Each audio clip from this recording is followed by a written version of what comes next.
അസ്സലാമു അലൈക്കും. എത്ര മനോഹരമായൊരു കാഴ്ച. പടച്ച റബ്ബിൻ്റെ ഭവനം.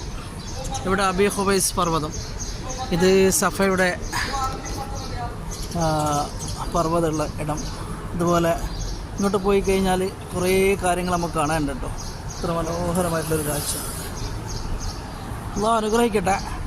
ഇവിടെ വരുന്ന എല്ലാ ഹാജിമാർക്കും അള്ളാഹു അനുഗ്രഹങ്ങൾ വർഷം കൊടുക്കട്ടെ. ആമീൻ യാ റബ്ബൽ ആലമീൻ. അതുപോലെ പ്രായമായിട്ട് കുറേ മനുഷ്യരുണ്ട്, കഷ്ടപ്പെടുന്നവർ, അസുഖങ്ങളൊക്കെ ആയിട്ട്. പഠിച്ചവൻ അവരുടെ അസുഖങ്ങളിലൊക്കെ അള്ളാഹു കാമില ഷിഫ നൽകട്ടെ. ആമീൻ യാ റബ്ബൽ ആലമീൻ. ഇതിൻ്റെ ഉള്ളിൽ ഇങ്ങനെ കണ്ടോ, ഹാജിമാരിങ്ങനെ സൈ നടക്കുന്നുണ്ട്. മുകൾ ഭാഗത്താണ് കേട്ടോ. ഇതിൻ്റെ അടിഭാഗത്ത് ഇങ്ങനെ വർക്കുകളൊക്കെ നടക്കുകയാണ്. പള്ളിയുടെ ഓരോ വർക്ക് ഇങ്ങനെ നടന്നു വരുന്നു. ഇത്ര മനോഹരമായിട്ടുള്ളൊരു കാഴ്ച. ഇതൊക്കെ ഇവിടെ മുത്താലിമിങ്ങളൊക്കെ നിൽക്കുന്ന ബിൽഡിങ്ങാണ് കേട്ടോ.